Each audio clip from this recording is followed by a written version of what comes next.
देखिए पिछले क्लास में solution and colligative property chapter शुरू कर चुके थे। कुछ क्वेश्चंस हम आप लोगों को सॉल्व करा दिए थे। कॉलिगेटिव प्रॉपर्टी के डिफिनीशन तक क्लास हो गया था। अब बारी है अगले क्वेश्चन। देखो नेक्स्ट क्वेश्चन जो इंपॉर्टेंट क्वेश्चन है आप लोगों के लिए वो ये है,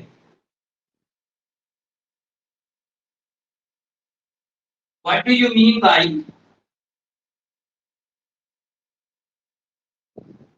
वेपर प्रेशर?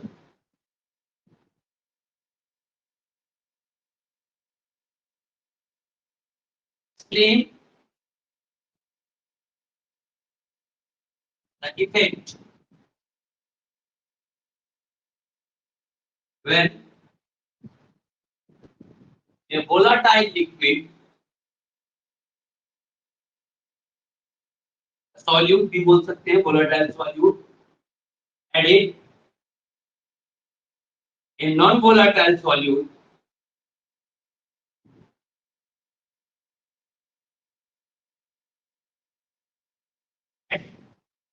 ये आपका अगला इंपॉर्टेंट क्वेश्चन है कि वेपर प्रेशर क्या होता है और वेपर प्रेशर पर क्या इफेक्ट पड़ता है अगर एक वोलेटाइल लिक्विड मिला दिया जाए या एक नॉन वोलेटाइल सॉल्यूट को मिला दिया जाए। वोलेटाइल सॉल्यूट या नॉन वोलेटाइल सॉल्यूट का इफेक्ट वेपर प्रेशर पे क्या पड़ता है, ये है आपका सवाल। पहले हम लोग एग्जांपल इसका आंसर समझते हैं। सबसे पहले समझो कि वेपर प्रेशर क्या होता है।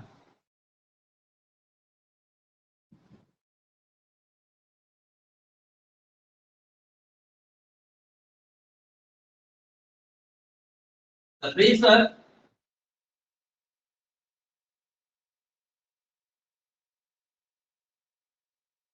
exerted by gaseous state of a liquid in equilibrium is called vapor pressure। कि कोई भी लिक्विड बंद नहीं रहना चाहता है, वो नहीं चाहता है कि हम रुके रहे, चाहता है कि हम उड़ जाए, है ना। आप ध्यान से समझो इस बात को। मान लो कि कोई एक कंटेनर है और इसमें हम क्या डाल दिए हैं, पानी डाल दिए हैं। आप लोग देखे होंगे कि कभी आधा ग्लास पानी अगर घर में रख लो, रात में सोने के समय आधा ग्लास पानी रख दो और उस ग्लास के ऊपर एक प्लेट रख दो। सुबह में जब आप देखोगे ना तो प्लेट उठा के देखोगे उस पे पानी के वाटर के मॉलिक्यूल्स जो है ना वो थोड़े हुए लगे रहते हैं। ऐसा क्यों होता है? ऐसा होता है इसलिए, जैसे मान लो इसको हम लोग बंद कर दिए तो यहाँ के जो ऊपर के लेयर के जो मॉलिक्यूल्स है ना, ये नीचे वाले मॉलिक्यूल से थोड़ा थोड़ा एनर्जी गेन कर लेगा और जैसे ही इसको सफिशिएंट अमाउंट ऑफ एनर्जी मिल जाएगा इट विल इवेपोरेट, यानी ये कन्वर्ट कर जाएगा किसमें, गैस में कन्वर्ट कर जाएगा। यानी कौन सा प्रोसेस होगा, इवेपोरेशन होगा। अब क्या होगा कि ये जो मॉलिक्यूल्स है इवेपोरेशन होगा, है ना। अब क्या होगा, ये मॉलिक्यूल सब ऊपर जाएगा प्लेट के पास, अपने एनर्जी को लूज कर देगा और वापस वाटर मॉलिक्यूल्स में कन्वर्ट कर जाएगा। इस मेथड को कहेंगे क्या, कंडेंसेशन। लेकिन इन बिटवीन दिस प्रोसेस एक ऐसा कंडीशन आएगा, एक ऐसा स्टेज आएगा जिस टाइम इवेपोरेशन भी हो रहा होगा और कंडेंसेशन भी हो रहा होगा। यानी रेट ऑफ इवेपोरेशन और रेट ऑफ कंडेंसेशन एक दूसरे के बराबर हो जाएगा। वैसे कंडीशन को हम लोग कहेंगे इक्विलिब्रियम।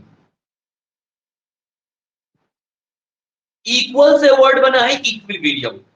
तो एक स्टेज, एक ऐसा स्टेज जब इवेपोरेशन और कंडेंसेशन का रेट एक बराबर हो जाता है, rate of evaporation and rate of condensation become equal and that stage is called equilibrium।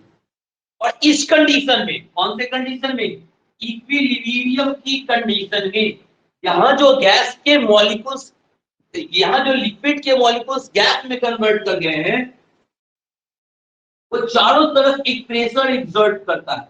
चारों तरफ क्या एक्सर्ट करता है, एक प्रेशर एक्सर्ट करता है, चाहता है कि हम कंटेनर से क्या हो जाए, बाहर निकल जाए। और यही प्रेशर कहलाता है वेपर प्रेशर। यानी सिंपल डिफिनीशन है वेपर प्रेशर का। वेपर प्रेशर का डिफिनीशन क्या है? The pressure exerted by gaseous state of a liquid in equilibrium is called vapor pressure। कि किसी भी लिक्विड के गैसियस स्टेट के द्वारा इक्विलिब्रियम के कंडीशन में जो प्रेशर लगाया जाता है उसको हम लोग क्या कहते हैं? वेपर प्रेशर कहते हैं। अब आप सोचोगे क्या कि सर क्या अगर ढक्कन नहीं डालेंगे तो वेपर प्रेशर नहीं लगेगा? वेपर प्रेशर तब भी लगेगा। जैसे मान लो कि अगर आप ये ढक्कन नहीं डाले हो, ठीक है, मान लेते हैं कंटेनर में सिर्फ पानी रखे हैं, तो क्या वेपर प्रेशर नहीं लग रहा है? लग रहा है। अभी भी यहां पर वेपर प्रेशर लग रहा है, लेकिन इसमें होता क्या है कि ऊपर में जो एटमॉस्फेयर के मॉलिक्यूल्स है वो ऊपर से क्या लगाते हैं? एटमॉस्फेरिक प्रेशर लगाते हैं। एटमॉस्फेरिक प्रेशर, और एटमॉस्फेरिक प्रेशर का जो वैल्यू है वो आपके पानी के वेपर प्रेशर से ज्यादा है, इसलिए पानी उड़ता नहीं है। पानी अगर एक गिलास पानी ऐसे खुला छोड़ दो तो पानी उड़ता हुआ दिखाई नहीं देगा, उड़ेगा ही नहीं। क्यों नहीं उड़ेगा? क्योंकि ऐसा नहीं है कि पानी वेपर प्रेशर नहीं लगा रहा है, पानी अब भी वेपर प्रेशर लगा रहा है, लेकिन एटमॉस्फेरिक प्रेशर का वैल्यू पानी के वेपर प्रेशर से ज्यादा होता है, इसलिए पानी उड़ता नहीं है। यहीं पर अगर आप पेट्रोल देखो, एक गिलास में एक गिलास पेट्रोल डाल दो और थोड़ी देर उसको छोड़ दो, वो सारा का सारा पेट्रोल ना उड़ जाएगा, गायब हो जाएगा। आप एक गिलास पेट्रोल रखोगे ना, 2-3 घंटा के बाद आप देखोगे कि खत्म हो गया, गिलास खाली है। क्यों खाली है भैया? क्योंकि पेट्रोल भी एक लिक्विड है और पेट्रोल का जो वेपर प्रेशर होता है वो एटमॉस्फेरिक प्रेशर से ज्यादा होता है, तो पेट्रोल ऑटोमेटिक उड़ना शुरू कर देता है, वो गैस में कन्वर्ट कर जाता है। इसके आधार पर दो तरह के पदार्थ होंगे, एक होंगे वोलेटाइल और एक होंगे नॉन वोलेटाइल। ठीक है, जिसका वेपर प्रेशर बहुत ज्यादा है, जो वेपर प्रेशर लगा सकता है, जो गैस में कन्वर्ट कर सकता है, वो कहलाएगा वोलेटाइल। और जो गैस में कन्वर्ट नहीं कर सकता है, जो वेपर प्रेशर नहीं लगा सकता है, वो कहलाएगा नॉन वोलेटाइल। तो सॉल्यूट कितने तरह के होते हैं? 2 तरह। एक होता है वोलेटाइल और दूसरा होता है नॉन वोलेटाइल। अब समझो, लेट अस कंसीडर एक बीकर में हम लोग पानी ले लिए, समझने के लिए बता रहे हैं, क्योंकि समझ जाओगे ना तो डिफिनीशन तुरंत याद हो जाएगा और आंसर याद करने में मुश्किल नहीं होगा, तुरंत समझ में आएगा। इसलिए पहले समझ लो। मान लेते हैं कि एक कंटेनर में क्या ले लिया? पानी ले लिया। लेट अस कंसीडर यहाँ पे वाटर के कितने मॉलिक्यूल्स हैं? 10 मॉलिक्यूल है। Let us consider 1 2 3 4 5 6 7 8 9 10। Let us consider water के कितने मॉलिक्यूल है? 10 मॉलिक्यूल। और लेट अस कंसीडर हर मॉलिक्यूल 1 atm प्रेशर लगा रहा है। समझने के लिए बता रहे हैं, मान लेते हैं कि हर मॉलिक्यूल कितना प्रेशर लगा रहा है? 1 atm। तो यानी नीचे से ऊपर की ओर कितना वेपर प्रेशर लगेगा? 10 atm वेपर प्रेशर लगेगा। अच्छे से समझना, कितना वेपर प्रेशर लगेगा? 10 atm वेपर प्रेशर लगेगा। अब मान लेते हैं कि इसमें हम एक वोलाटाइल लिक्विड मिलाते हैं। कैसा मिलाते हैं? वोलाटाइल लिक्विड मिलाते हैं। अब ये जो वोलाटाइल लिक्विड मिला रहे हैं, हो सकता है कि इस लिक्विड का वेपर प्रेशर पानी के वेपर प्रेशर के बराबर हो सकता है कि इस लिक्विड का वेपर प्रेशर पानी के वेपर प्रेशर से ज्यादा हो, या ये भी हो सकता है कि इस लिक्विड का वेपर प्रेशर पानी के वेपर प्रेशर से क्या हो? कम हो। तीनों पॉसिबिलिटी है।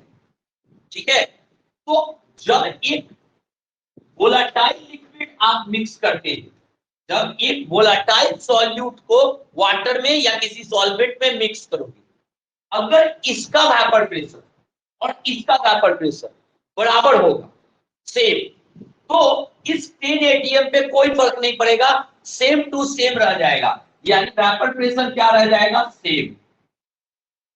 लेकिन अगर इस वोलाटाइल लिक्विड का वेपर प्रेशर इसके वेपर प्रेशर से ज्यादा और आप इसमें मिक्स कर दो तो 10 में 1 जुड़ जाएगा, 11 एटीएम हो जाएगा। कितना हो जाएगा, 11 एटीएम। तो वेपर प्रेशर बढ़ा कि घटा, बढ़ जाएगा, इंक्रीज कर जाएगा। अगर मान लो ये जो वेपर प्रेशर, ये जो लिक्विड मिला रहे हैं इसका वेपर प्रेशर पानी के वेपर प्रेशर से कम है, तो जब कम वाला मिलाओगे तो इसका वेपर प्रेशर क्या हो जाएगा, कम हो जाएगा, यानी वेपर प्रेशर क्या हो जाएगा, डिक्रीज कर जाएगा। यानी जब एक वोलाटाइल लिक्विड आप मिलाते हो तो वेपर प्रेशर डिक्रीज भी हो सकता है, इंक्रीज भी हो सकता है और सेम भी रह सकता है, कोई फर्क नहीं पड़ता। लेकिन अगर एक नॉन वोलाटाइल सॉल्यूट घुलाते हो, कैसा घुलाते हैं, नॉन वोलाटाइल लिक्विड, तो क्या non volatile liquid vapour pressure लगाएगा, नहीं लगाएगा। नॉन वोलाटाइल लिक्विड जैसे चीनी, क्या चीनी गैस में कन्वर्ट करेगा, चीनी गैस में कन्वर्ट नहीं करेगा। चीनी को जब आप लोग गर्म करते हो ना, चाशनी बन जाता है, या अगर पानी में डाल के नहीं गर्म करोगे तो चीनी के मॉलिक्यूल्स ना जल जाएंगे। नमक गैस में कन्वर्ट नहीं करेगा, तो ये नमक, ये चीनी, ये सब नॉन वोलाटाइल है, ये गैस में कन्वर्ट नहीं करता है, और गैस में कन्वर्ट नहीं करेगा तो वेपर प्रेशर एक्सर्ट नहीं करेगा।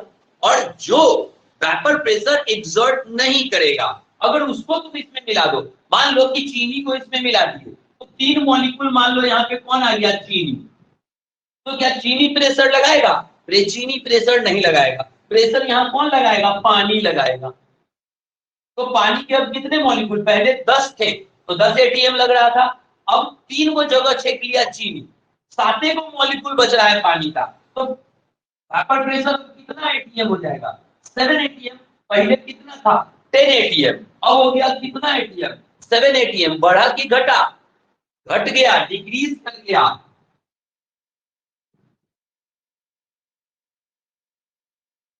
तो इसका मतलब वोलाटाइल लिक्विड मिला देने से, वोलाटाइल सॉल्यूट को मिक्स करने से वेपर प्रेशर इंक्रीज भी हो सकता है, डिक्रीज भी हो सकता है और सेम भी रह सकता है। लेकिन जब नॉन वोलाटाइल सॉल्यूट को डिसॉल्व करोगे तो vapour pressure must be decrease, वो घटेगा ही घटेगा, गारंटी है कि घटेगा ही घटेगा। तो अब एक बार इस पूरे क्वेश्चन के आंसर को हम बोल के समझाने जा रहे हैं। एक्सप्लेन तो कर चुके हैं, अब समझो अगर ये क्वेश्चन आपसे पूछेगा तो आंसर आप क्या लिखोगे। हालांकि हम लिखा हुआ नोट्स आपको भेजे हैं, आप उससे भी लैंग्वेज मिला सकते हो, लैंग्वेज में थोड़ा आगे पीछे हो सकता है लेकिन आंसर सेम रहेगा। तो आप समझो क्या है answer.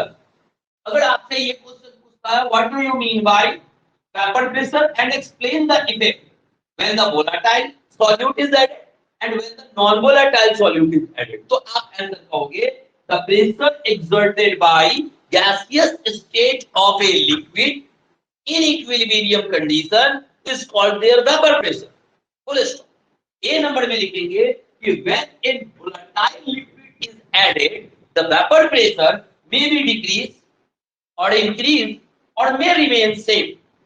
But B number, when a non-volatile solute is added in the solvent, its vapor pressure must be decreases. यानी volatile liquid मिलाने से vapor pressure बढ़ भी सकता है, घट भी सकता है या सेम भी रह सकता है। लेकिन जब एक नॉन वोलाटाइल सॉल्यूट को बुलाएंगे तो वेपर प्रेशर घटेगा ही घटेगा। उम्मीद करते हैं कि ये क्वेश्चन का आंसर आपको समझ में आ गया होगा। अगर इसको समझने में कोई क्रॉस क्वेश्चन या कोई डाउट है तो आप क्वेश्चन कर सकते हैं। चलिए नेक्स्ट क्वेश्चन समझाने जा रहे हैं। अगला क्वेश्चन कहता है कि why does the vapour pressure of a liquid decreases on adding a non volatile solute.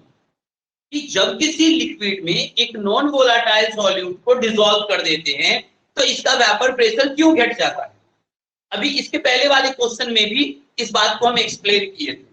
लेकिन ये अलग से क्वेश्चन समझा देते हैं कि अगर आपसे ये पूछे कि जब किसी लिक्विड में एक नॉन वोलेटाइल सॉल्यूट को डिसॉल्व करते हैं तो इसका वेपर प्रेशर क्यों घट जाता है, अगर ये क्वेश्चन रहे तो आप क्या कहोगे आंसर। पहले तो ये समझो कि घटता क्यों है।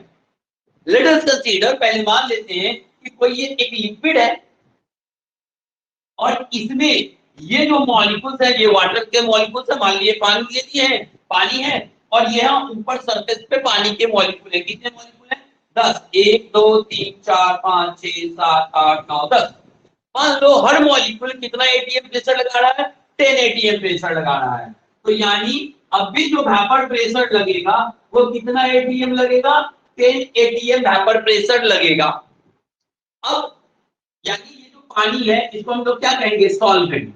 आपको पिछले क्लास में, परसों के क्लास में बताए थे कि सॉल्यूशन में एक सॉल्वेंट होता है, एक सॉल्यूट होता है।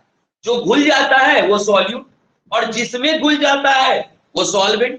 दो substance which dissolve is solute and in which dissolve is solvent. तो मान लीजिए ये पानी है तो पानी क्या कहलाएगा? सॉल्वेंट कहलाएगा। और पानी का वेपर प्रेशर अभी क्या मान लिए हैं? 10 एटीएम मान लिए हैं। क्यों 10 एटीएम मान लिए हैं? क्योंकि सरफेस पे पानी के कितने मॉलिक्यूल्स हैं? 10 एटीएम मॉलिक्यूल, 10 मॉलिक्यूल्स हैं और हर मॉलिक्यूल मान लेते हैं कि 1 एटीएम प्रेशर लगा रहा है। तो अभी वेपर प्रेशर वाटर का कितना लग रहा है? 10 ATM. Let us consider now. अब हम मान लो कि इसमें एक नॉन वोलाटाइल सॉल्यूट को डिसॉल्व कर देते हैं। इसको डिसॉल्व कर दिए, एक नॉन वोलाटाइल सॉल्यूट, एक नॉन वोलाटाइल सॉल्यूट को डिसॉल्व कर दिए। जैसे मान लो पानी में चीनी मिला देते हो तो क्या चीनी नीचे ज्यादा मिक्स होता है, ऊपर कम मिक्स होता है, या ऊपर ज्यादा मिक्स होता है, नीचे कम मिक्स होता है? ऐसा नहीं है, सब में बराबर बराबर होता है। शरबत बनाते हो पानी का, पानी में चीनी मिला के शरबत बनाते हो तो सबको बराबर बराबर मीठा लगता है ना पीने में।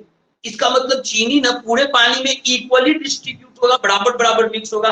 अगर नीचे के पानी में चीनी मिक्स है तो ऊपर का जो लेयर है, ऊपर का जो सरफेस है वहां पे भी चीनी के मॉलिक्यूल्स हैं। तो लेट अस कंसीडर जब आप इसमें चीनी मिला दे रहे हो या कोई नॉन वोलाटाइल सॉल्यूट को डिसॉल्व कर रहे हो तो लेट अस कंसीडर यहां 3 मॉलिक्यूल्स, ये 3 मॉलिक्यूल आ गया किसका? चीनी का। तो जब चीनी मिला दिए तो सरफेस पे अब कितने मॉलिक्यूल बचे हैं पानी के? 7। कितने मॉलिक्यूल्स बचे हैं? 7। पहले कितने मॉलिक्यूल्स थे? 10। किसके? सॉल्वेंट के मॉलिक्यूल पहले 10 थे, अब सॉल्वेंट के मॉलिक्यूल कितने हैं? 7। और हर मॉलिक्यूल 1 एटीएम प्रेशर लगा रहा है। तो पहले लग रहा था 10 एटीएम प्रेशर, अब वेपर प्रेशर लगेगा कितना एटीएम? 7 एटीएम। तो वेपर प्रेशर बढ़ गया कि घट गया? घट गया। वेपर प्रेशर क्या हो गया? घट गया। और इस फेनोमेनन को हम लोग कहते हैं lowering of vapour pressure. Lowering of vapour pressure. यानी अगर आपसे ये, इस क्वेश्चन को तो अभी बता देते हैं लेकिन इसको समझो। अगर आपसे ये क्वेश्चन पूछे कि what do you mean bye lowering of vapour pressure, अगर ऐसा क्वेश्चन कहे कि लोअरिंग ऑफ वेपर प्रेशर से क्या समझते हो, हालांकि नेक्स्ट क्वेश्चन में ये फिर से बताएंगे लेकिन अभी आ गया है इसलिए बताते हैं कि अगर ये क्वेश्चन कहे कि what do you mean bye lowering of vapour pressure तो आप क्या कहोगे आंसर? कि when a non volatile solute dissolve in a solvent, its vapor pressure decreases, and this phenomenon is called lowering of vapor pressure. Lowering का मतलब कम हो जाना, घट जाना, नीचे की ओर गिर जाना, एक ही बात है। तो डिक्रीज कर जाना, तो क्यों? चूंकि वेपर प्रेशर क्या हो जाता है? डिक्रीज। जब भी कोई एक नॉन वोलेटाइल सॉल्यूट को किसी सॉल्वेंट में हम बुलाते हैं तो उसका वेपर प्रेशर डिक्रीज हो जाता है, कम हो जाता है। और चूंकि कम हो जाता है तो इस फेनोमेनन का एक नाम डाल दिया गया लोअरिंग ऑफ वेपर प्रेशर। तो अगर कोई पूछे what do you mean bye lowering of vapour pressure तो आप क्या कहोगे answer? When non volatile solute dissolved in a solvent, its vapor pressure decreases, and this phenomenon is called lowering of vapor pressure.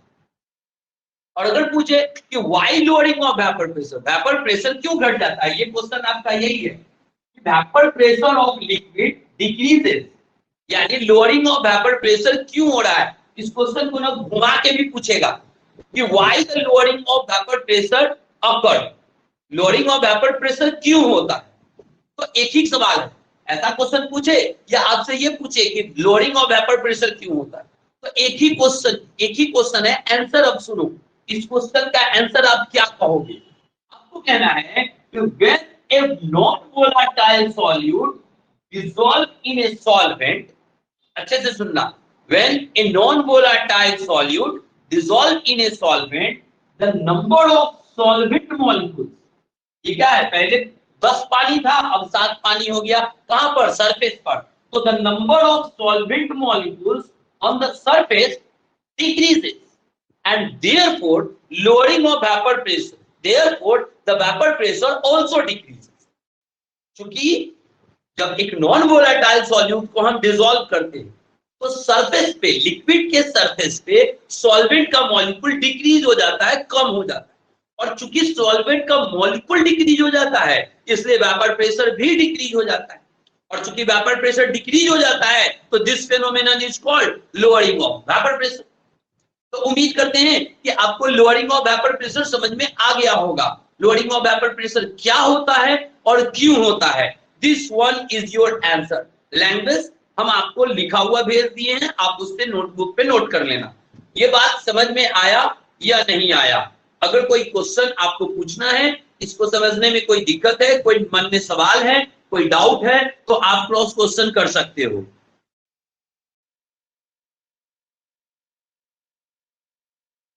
देखिए next question देखते हैं, question number 8 का ए और 8 का बी। 8 का ए ये कहता है define relative lowering of vapour pressure, और 8 का बी ये कहता है explain Raoult's law for relative lowering of vapour pressure. याद करो, इसके पहले हम एक बार आपको रॉल्ड्स लॉ और पढ़ाएं। ये बात याद रखना, अगर आपको बोर्ड के एग्जाम में सिर्फ रिलेटिव, अगर आपको बोर्ड के एग्जाम में क्वेश्चन सिर्फ ये कहे कि डिफाइन रॉल्ड्स लॉ, अगर स्पेशली कहे कि डिफाइन रॉल्ड्स लॉ, तो आपको Raoult's law for binary solution बताना पड़ेगा, जो हम पिछले क्लास में आपको परसों के क्लास में पढ़ाए थे। ठीक है, अगर आपको कहे सिर्फ ये क्वेश्चन रहे, एकदम सिंपल ये क्वेश्चन रहे एक्सप्लेन रॉल्ड्स लॉ, तो आपको Raoult's law for binary solution explain करना पड़ेगा। लेकिन अगर ऐसा क्वेश्चन रहे ए और बी करके कि define relative lowering of vapour pressure, और बी नंबर में रहे एक्सप्लेन रॉल्ड्स लॉ, ये नहीं भी रहे, यहाँ पे तो लिख दिया है ना क्वेश्चन में कि for relative lowering of vapour pressure लिख दिए, हो सकता है आपको नहीं लिखा हुआ मिले।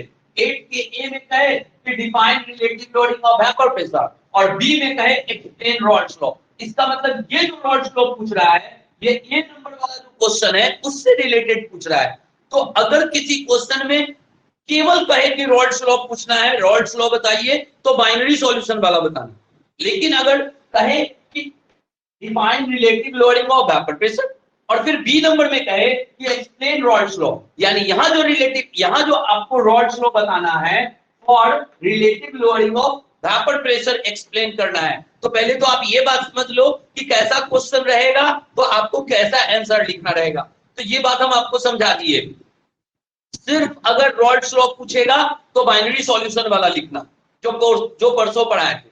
और अगर आपको ऐसा क्वेश्चन रहे कि explain relative lowering of vapour pressure, और बी नंबर में कहे कि एक्सप्लेन रॉल्ड्स लॉ, तो यहां जो रॉल्ड्स लॉ हम लोग एक्सप्लेन करेंगे किसके लिए करेंगे, relative lowering of vapour pressure के लिए।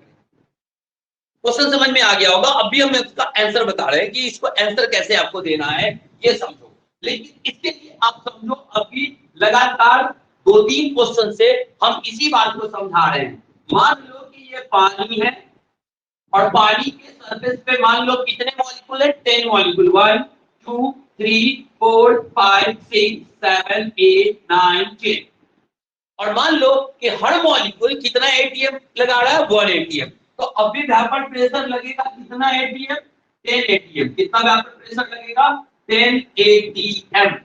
इस वेपर प्रेशर को मान लेते हैं पीओ, पीओ मान लेते हैं। वेपर प्रेशर को क्या मान लिए, पीओ। पीओ क्या है, वेपर प्रेशर है किसका, पानी का, यानी पीओ जो है, पीओ ये है vapour pressure of solvent. PO क्या है? वेपर प्रेशर ऑफ सॉल्वेंट है। अब मान लो कि इसमें हम क्या मिला दिए, चीनी मिला दिए या कोई नॉन वोलेटाइल सॉल्यूट मिला दिए, नॉन वोलेटाइल सॉल्यूट मिला दिए। तो अब इस तीन चीनी के, तीन पानी के जगह ये जगह कौन छेक लेगा? चीनी छेक लेगा। तो अब वेपर प्रेशर कितना हो जाएगा? क्योंकि अब 7 को पानी के मॉलिक्यूल बचे, तो वेपर प्रेशर कितना लगेगा? 7 atm लगेगा। कितना लगेगा? 7 atm। इस वेपर प्रेशर को मान लेते हैं पीएस। क्या मान लेते हैं? पीएस। पीएस मतलब क्या? पीएस का मतलब vapour pressure of solution. PS का मतलब वेपर प्रेशर ऑफ सॉल्यूशन। ये बात समझ में आ रहा है ना? पहले केवल पानी था तो सॉल्वेंट बोल रहे थे, जैसे ही चीनी मिला दिए तो अब वो सॉल्वेंट नहीं रहा, सॉल्वेंट में सॉल्यूट मिक्स कर दिया तो अब वो सॉल्वेंट नहीं है, अब वो सॉल्यूशन बन गया। तो इसलिए पहले वाले को माने थे पीओ, बाद वाले को माने पीएस। अब देखो वेपर प्रेशर घटा कि बढ़ा? घटा। घटा कि बढ़ा? घटा। कितना घटा? 10 में से 7 गया, 3 घटा। लेकिन इसको घटाने के लिए मतलब कितना घटा? इसके लिए इसमें से इसको घटा दिए, यानी पीओ माइनस पीएस। ये फॉर्मूला होता है किसका? Lowering of vapour pressure. Lowering of vapour pressure क्या? P O minus P S. Lowering of vapour pressure का फॉर्मूला होगा पीओ माइनस पीएस, जहां पीओ क्या है? Vapour pressure of solvent. P S क्या है? Vapour pressure of solution. अब समझो relative lowering of vapour pressure, relative lowering of vapour pressure. ये तो फॉर्मूला आया है P O minus P S, PO minus PS. इसमें डिवाइड कर देते हैं, रेशियो निकाल देते हैं, किससे? पीओ से। This is called relative lowering of vapour pressure. देखो ए का आंसर कंप्लीट हो गया। अभी हम केवल समझा रहे थे, अब डिफिनीशन समझो। 8 का ए नंबर, अगर आपसे ये क्वेश्चन पूछे 8 का A number, what define relative lowering of vapour pressure, ये अगर आपसे क्वेश्चन पूछे define relative lowering of vapour pressure, इसी को समझाने के लिए हम इतनी सारी बाउंड्री को बांधे हैं, जो इतना सारा बात हम बताए हैं सिर्फ इसलिए ताकि 8 का ए आपको समझ में आ जाए। और 8 का ए ना डिफिनीशन रट्टा नहीं मारना है, आप लोगों को याद करना है फॉर्मूला। और फॉर्मूला अगर याद हो गया ना तो डिफिनीशन तुम लोग खुद लिख लोगे, क्योंकि आप लोग को मन में जो है उसको लिखे, कॉपी पे लिखने में कोई भारी बात नहीं होता। अगर आपको बात समझ में आ रहा है तो आप बहुत आसानी से लिखोगे। आपको याद केवल करना है ये वाला, ये फॉर्मूला याद कर लेना। Relative lowering of vapour pressure equals PO minus PS by PO, जहां पीओ माइनस पीएस क्या है? Relative lowering of vapour pressure, और पीओ क्या है? Vapour pressure of solvent. तो अब समझो डिफिनीशन। अगर आपसे ये क्वेश्चन पूछे what do you mean by relative lowering of vapour pressure, आप क्या लिखोगे बोर्ड के एग्जाम में? आपको लिखना है कि the ratio between relative lowering of vapor pressure of solution and the vapor pressure of solvent is called relative lowering of vapor pressure। Answer complete. और ये फॉर्मूला लिख देना, डिफिनीशन और ये फॉर्मूला लिख दोगे, आंसर कंप्लीट हो जाएगा। 2 लाइन का आंसर है, हम खाली समझाने के लिए कितना बता रहे हैं, 2 लाइन का आंसर है। अगर 8 का ए नंबर क्वेश्चन पूछता है तो सिंपल डिफिनीशन है। ध्यान से देखना, आप बोर्ड की तरफ देखो, बोर्ड में जो रिलेशन लिखा हुआ है इसी से समझ में आ जाएगा। द रेशियो बिटवीन, ध्यान से सुनना, the ratio between lowering of vapour pressure and the vapour pressure of solvent is called relative lowering of vapour pressure. और फॉर्मूला क्या लिखेंगे? Relative lowering of vapour pressure equals PO minus PS by PO, आपका 8 का A number question समाप्त हो गया, answer complete. Now अब 8 का बी नंबर समझो। What do you mean by Raoult's law? Relative loading of vapour pressure के लिए रॉल्ट ने क्या नियम दिया था? याद करो, पिछले क्लास में हम आपको मोल फ्रैक्शन पढ़ाए थे ना, पिछले क्लास में मोल फ्रैक्शन पढ़ाए थे। मान लेते हैं कि ये जो नॉन वोलेटाइल सॉल्यूट है ये ए है, और किसमें डिसॉल्व किए हैं? बी में डिसॉल्व किए हैं।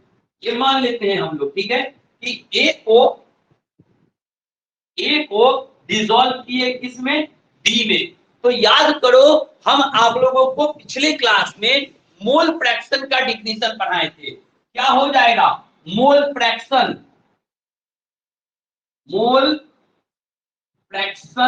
Of solute. याद करो, फॉर्मूला पढ़ाए थे, Na बट्टा Na प्लस Nb। ये फॉर्मूला किसका था? मोल फ्रैक्शन ऑफ सॉल्यूट का था। अगर आपको याद होगा तो पढ़े होगे तो याद आ रहा होगा, और अगर नहीं याद आ रहा है ना तो पिछला क्लास का वीडियो दोबारा देखना। Mole fraction of solute, mole fraction of solvent सब पढ़ाए हैं, तो पिछला वीडियो एक बार फिर से देख लेना अगर ये आपको कंफ्यूजन हो रहा हो तो, और फिर इस वीडियो को दोबारा में देखना ताकि क्लियर हो जाए। ठीक है, तो अब समझो, मोल फ्रैक्शन ऑफ सॉल्यूट का क्या फॉर्मूला? Na बट्टा Na प्लस Nb। और relative loading of vapour pressure का क्या formula? PO minus PS by PU। और ये दोनों बराबर होता है। ये किसने बताया था? ये बताया था रॉल्ट ने। यानी 8 का बी नंबर आंसर कंप्लीट। 8 के बी में आपको रट्टा नहीं मारना है ना। अगर 8 का बी नंबर क्वेश्चन आपसे पूछे, explain Raoult's law for relative loading of vapour pressure, definition मत रटना, हम बता देते हैं, आप फॉर्मूला याद करो। और अगर फॉर्मूला याद हो गया ना तो डिफिनीशन आप खुद लिख दोगे। अगर आपसे ये क्वेश्चन पूछता है explain Raoult's law for relative loading of vapour pressure, तो याद रखना, relative loading of vapour pressure के लिए रॉल्ट ने एक फॉर्मूला दिया था। क्या दिया था? PO minus PS by PO is equal to Na बट्टा Na प्लस Nb। जहां पर PO minus PS by PO, इसको क्या कहते हैं? Relative loading of vapour pressure of solution. और ये Na बट्टा Na प्लस Nb ये क्या होता है? Mole fraction of solute. तो अगर ये फॉर्मूला याद कर लिए ना तो डिफिनीशन भी याद हो जाएगा। अब समझो, अगर ये 8 का बी नंबर क्वेश्चन पूछे, explain Raoult's law for relative loading of vapour pressure, आप क्या कहोगे? आंसर ये समझो, ध्यान से सुनो, आपको लिखना है mister Raoult was proposed that comma the relative loading of vapour pressure of a solution, the relative loading of vapour pressure of a solution is equal to the mole fraction of solute, and this is called Rault's law for relative loading of vapor pressure. Rault ने यही बताया था, Rault ने ये कहा था कि किसी सॉल्यूशन का जो relative loading of vapour pressure होता है वो सॉल्यूट के मोल फ्रैक्शन के बराबर होता है, और इस नियम को ही Rault's law for relative loading of vapor pressure कहा जाता है, and that is आपका आंसर कंप्लीट हो गया। एकदम सिंपल है। अगर ये क्वेश्चन पूछे 8 का ए तो क्या कहोगे? The ratio between loading of vapour pressure of solution and the vapour pressure of solvent is called relative loading of vapour pressure. अगर 8 का बी कहे तो क्या कहोगे? The relative loading of vapour pressure of solution is equal to the mole fraction of solute, and it is explained by Mr. Rault, and therefore it is known as Rault's law for relative loading of vapor pressure. तो उम्मीद करते हैं कि 8 का ए और 8 का B question आपको समझ में आ गया होगा। अब अगर इसको समझने में कोई डाउट, कोई क्वेश्चन, मन में कोई सवाल है तो आप क्रॉस क्वेश्चन कर सकते हो। चलिए अब क्वेश्चन नंबर 9 का ए और 9 का बी देखते हैं। दूसरा क्वालिटेटिव प्रॉपर्टी। एक क्वालिटेटिव प्रॉपर्टी हम लोग पढ़ लिए, याद करो पिछले क्लास में जब परसों हम आपको पढ़ा रहे थे तो 4 तरह के क्वालिटेटिव प्रॉपर्टी के बारे में बताए थे। पहला था लोअरिंग ऑफ वेपर प्रेशर, दूसरा था एलिवेशन ऑफ बॉइलिंग पॉइंट, तीसरा था डिप्रेशन ऑफ फ्रीजिंग पॉइंट और चौथा था ऑस्मोटिक प्रेशर। 4 तरह के कॉलिगेटिव प्रॉपर्टी के बारे में हम आपको बताए थे, जिसमें से एक लोअरिंग ऑफ वेपर प्रेशर हो गया। अच्छा, आपको ना ध्यान रखना है, एक जनरल बात लिख देते हैं, आपको समझ लो। जब भी किसी सॉल्वेंट में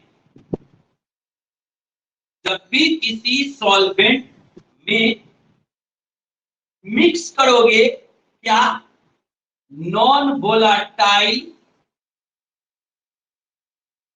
सॉल्यूट, ठीक है, जब भी आप किसी सॉल्वेंट में एक नॉन वोलाटाइल सॉल्यूट को मिक्स करोगे तो पहली बात वेपर प्रेशर डिक्रीज करेगा। ये याद रखना है, किसी सॉल्वेंट में जब क्या मिला देंगे, एक नॉन वोलाटाइल सॉल्यूट को डिसॉल्व कर देंगे, तो पहली बात वेपर प्रेशर डिक्रीज कर जाएगा। दूसरी बात बॉइलिंग पॉइंट इंक्रीज करेगा। और तीसरी बात फ्रीजिंग पॉइंट डिक्रीज करेगा। वेपर प्रेशर घटेगा, बॉइलिंग पॉइंट बढ़ेगा और फ्रीजिंग पॉइंट घटेगा। समझ में आ रहा है? तो अगर आपको 3 क्वेश्चन पूछ सकता है ना, अगर पूछे लोअरिंग ऑफ वेपर प्रेशर, या पूछे एलिवेशन ऑफ बॉइलिंग पॉइंट, जो ये क्वेश्चन है आपका, या पूछे डिप्रेशन ऑफ फ्रीजिंग पॉइंट, जो कि 10 नंबर का ए क्वेश्चन है, 10 का ए में यही क्वेश्चन है, डिप्रेशन ऑफ फ्रीजिंग पॉइंट, ठीक है। तो सबका डिफिनीशन एक जैसा रहेगा, तीनों क्वालिटेटिव प्रॉपर्टी है। Lowering of vapour pressure qualitative property है, elevation of boiling point qualitative property है, और depression of freezing point qualitative property है। तो तीनों में से किसी का डिफिनीशन कहे ना, आंसर सेम रहेगा, एक जैसा रहेगा। और क्या रहेगा पैटर्न, जो समझो, आपको लिखना है क्या, when a non-volatile solute dissolved in a solvent, it's that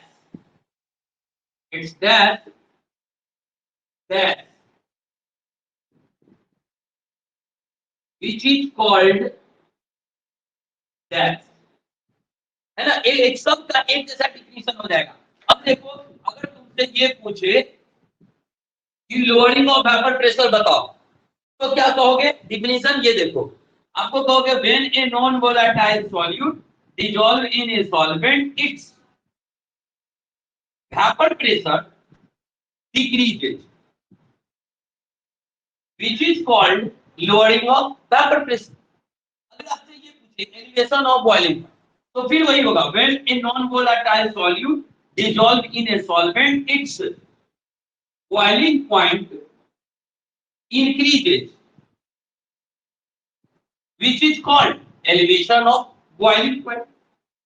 अगर आपसे पूछे कि डिप्रेशन ऑफ फ्रीजिंग पॉइंट, तो क्या कहोगे when a non-volatile solute dissolved in a solvent, its freezing point decreases, which is called depression of freezing point. यहां से हम लोग देखेंगे वेपर प्रेशर डिक्रीज करेगा, बॉइलिंग पॉइंट इंक्रीज करेगा और फ्रीजिंग पॉइंट डिक्रीज करेगा। जो वेपर प्रेशर डिक्रीज हो जाता है कहलाता है लोअरिंग ऑफ वेपर प्रेशर, जो बॉइलिंग पॉइंट इंक्रीज हो जाता है कहलाता है एलिवेशन ऑफ बॉइलिंग पॉइंट, और जो फ्रीजिंग पॉइंट कम हो जाता है, घट जाता है, कहलाता है डिप्रेशन ऑफ फ्रीजिंग पॉइंट। तो तीनों एक ही चीज है, डिफिनीशन एक जैसा ही होगा। आपको केवल ये ध्यान रखना है कि जब भी किसी सॉल्वेंट में एक नॉन वोलेटाइल सॉल्यूट को डिसॉल्व करते हैं तो 3 बातें होती हैं, वेपर प्रेशर कम हो जाता है, बॉइलिंग पॉइंट बढ़ जाता है और फ्रीजिंग पॉइंट घट जाता है, कम हो जाता है। जो वेपर प्रेशर जो घटता है उसका नाम है lowering of vapour pressure, boiling point जो बढ़ जाता है, इंक्रीज कर जाता है, नाम है एलिवेशन ऑफ बॉइलिंग पॉइंट, और फ्रीजिंग पॉइंट जो घट जाता है नाम है डिप्रेशन ऑफ फ्रीजिंग पॉइंट। तो तीनों का एक जैसा डिफिनीशन है। अगर ये आपको ध्यान में रहेगा ना तो डिफिनीशन आप ऐसे लिख दोगे, चुटकी में लिख दोगे, कोई बहुत बड़ी बात इसका डिफिनीशन नहीं होता है। आप चाहो तो प्रैक्टिकल करके देख लेना। आप मान लो कि एक कटोरे में आप पानी ले लो, प्योर पानी, आरओ का पानी, और दूसरे एक कटोरा में आप शरबत ले लो, चीनी, पानी में चीनी मिला के, और दोनों को बॉयल करो। आप देखोगे ना कि जो नॉर्मल पानी है वो पहले बॉयल करने लगा, और जो चीनी वाला शरबत है उसको बॉयल होने में क्या हो रहा है, टाइम लग रहा है। तो इससे तुमको क्या पता चला, इससे आप लोगों को ये पता चल रहा है कि पानी का बॉइलिंग पॉइंट कम है लेकिन शरबत का बॉइलिंग पॉइंट ज्यादा है। लेकिन शरबत का बॉइलिंग पॉइंट क्यों ज्यादा है, क्योंकि उसमें चीनी मिला दी है। तो जब भी किसी सॉल्वेंट में एक नॉन वोलेटाइल सॉल्यूट को डिसॉल्व करते हैं तो उसका बॉइलिंग पॉइंट क्या हो जाता है, बढ़ जाता है, इंक्रीज हो जाता है, और इसको कहते हैं elevation of boiling point. When a non-volatile solute dissolve in a solvent, its boiling point increases, and which is called elevation of boiling point. तो पहला का आंसर कंप्लीट, 9 का ए नंबर आंसर कंप्लीट हो चुका है। इसको रिप्रेजेंट करते हैं डेल्टा टी बी से। इसे रिप्रेजेंट करते हैं डेल्टा टी बी से। तो डेल्टा टी बी का फॉर्मूला हो जाएगा टीएस माइनस टी, जहां टीएस क्या है, boiling point of solution, boiling point of solution, और टीओ क्या है, बॉइलिंग पॉइंट ऑफ सॉल्वेंट। तो 9 का ए नंबर आंसर कंप्लीट हो चुका है आपका। ये है डिफिनीशन और ये है फॉर्मूला। अब 9 का बी नंबर समझते हैं। 9 के बी नंबर में आपसे ये कहता है कि रॉल्ट ने बॉइलिंग पॉइंट के लिए क्या नियम दिया, तो ध्यान से समझो। 9 का बी, रॉल्ट ने बॉइलिंग पॉइंट के लिए 2 नियम दिए थे। फर्स्ट लॉ, पहला नियम उन्होंने ये कहा था कि the elevation of boiling point delta TB, the elevation of boiling point of a solution is directly proportional to molarity। ठीक है, CM मतलब क्या, मोलारिटी। परसों के क्लास में आपको पढ़ाए थे मोलारिटी, मोलालिटी, ये सभी बातें हम आपको परसों के क्लास में पढ़ाए थे। तो अगर याद होगा तो ठीक है, अगर आपको मोलालिटी याद नहीं आ रहा होगा तो पिछले क्लास का वीडियो एक बार दोबारा देखना, कंफ्यूजन क्लियर हो जाएगा कि मोलालिटी क्या होता है। लेकिन तत्काल ये समझना है कि रॉल्ट ने ये बताया था अपने पहले नियम में कि किसी भी सॉल्यूशन का जो एलिवेशन ऑफ बॉइलिंग पॉइंट है वो मोलालिटी के डायरेक्टली प्रोपोर्शनल होता है। मोलालिटी कम तो एलिवेशन ऑफ बॉइलिंग पॉइंट भी कम, मोलालिटी ज्यादा तो एलिवेशन ऑफ बॉइलिंग पॉइंट भी ज्यादा। यानी जितना ज्यादा चीनी मिक्स करोगे बॉइलिंग पॉइंट उतना ज्यादा बढ़ जाएगा। तो यही आपका रूल है, लॉ, पहला लॉ यही है रॉल्ट का, the elevation of boiling point of a solution is directly proportional to the molarity of solution. This is the first law. दूसरा, अब इसको जब प्रोपोर्शन हटाते हैं तो कोई एक कांस्टेंट आता है, मान लेते हैं केबी। तो फॉर्मूला मिला क्या, डेल्टा टीबी बराबर K B into C F. This is your formula, जहां पर केबी को कहा जाता है मोलल एलिवेशन कांस्टेंट, ये इसका नाम है, ये याद रखना है। केबी क्या कहलाता है, मोलल एलिवेशन कांस्टेंट कहलाता है। दूसरा नियम समझते हैं, सेकंड लॉ। सेकंड लॉ, मान लो कि दो बीकर में, दो अलग अलग बीकर में, इसमें भी दिए 1 किलोग्राम पानी और इसमें भी दिए 1 किलोग्राम पानी, दोनों में बराबर बराबर, ठीक है, दोनों में क्या ले रहे हैं, 1-1 केजी पानी ले रहे हैं। अब मान लेते हैं कि इस वाले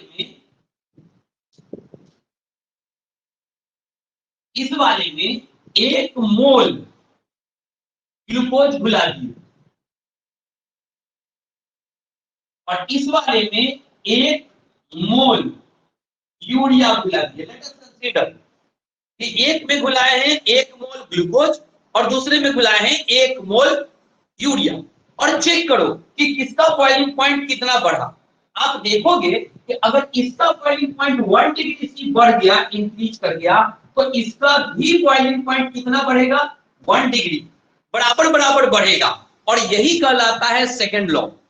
सेकंड लॉ क्या है, ये ध्यान से सुनो। व्हेन इक्विमोलिकुलर अमाउंट,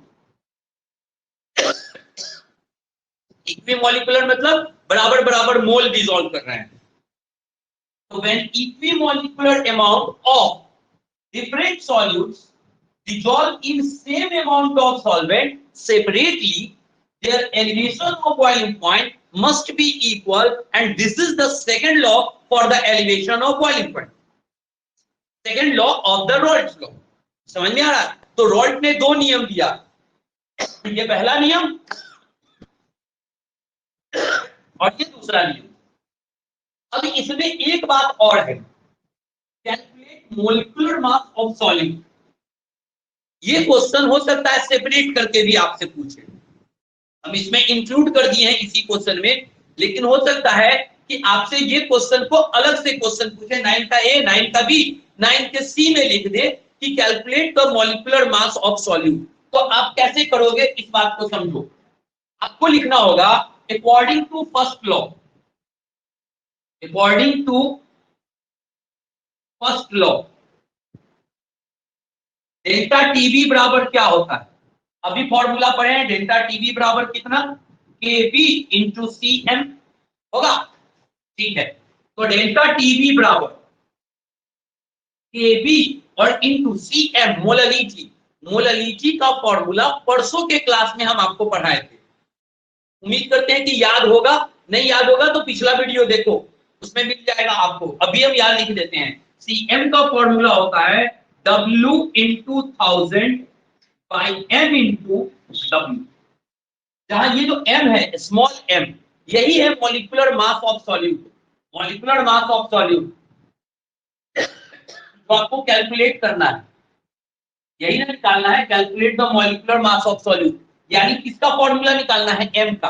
तो इस M को ले आओ LHS में और डेल्टा टीबी को ले जाओ RHS में। तो M बराबर क्या आया, M बराबर आएगा KB into W into 1000 by delta TB आ गया नीचे, delta TB into capital W। This is your final formula. अगर आपसे कहे ये वाला question calculate the molecular mass of solute, तो बस इतना लिखना है, शॉर्ट आंसर 2 नंबर में रहेगा। तो अगर ये पूछे calculate molecular mass of solute, तो बस इतना बनाना है, आंसर कंप्लीट हो जाना है। तो उम्मीद करते हैं कि ये जो 9 का ए और बी हम आपको पढ़ाए हैं कि एलिवेशन ऑफ बॉइलिंग पॉइंट क्या होता है, रॉल्ट ने इसके लिए 2 नियम दिए और पहले नियम के द्वारा मॉलिक्यूलर मास का जो फॉर्मूला निकाला गया, ये आपको समझ में आ गया होगा।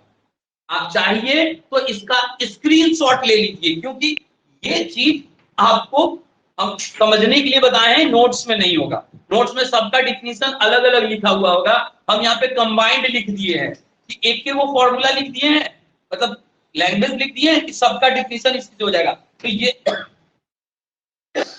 आपके नोट्स में नहीं होगा, याद करने में आसानी होगा। चाहो तो स्क्रीनशॉट ले लो। अब अगर कोई दिक्कत है तो आप लोग इसको वीडियो को दोबारा देखना, कल हम इसके आगे पढ़ेंगे तीसरा क्वालिटेटिव प्रॉपर्टी और चौथा qualitative property, elevation of boiling point और ऑस्मोटिक प्रेशर। लेकिन ये क्या है, क्यों है, कब है और कैसे है, ये सब जानने के लिए पढ़े अगला क्लास। तब तक के लिए ना रहे बेकरार, थोड़ी सी प्रतीक्षा और इंतजार। आपको आज तक इंतजार करिए कल तक। तब तक के लिए हंसते रहिए, मुस्कुराते रहिए और पढ़ते रहिए सावरण क्लास।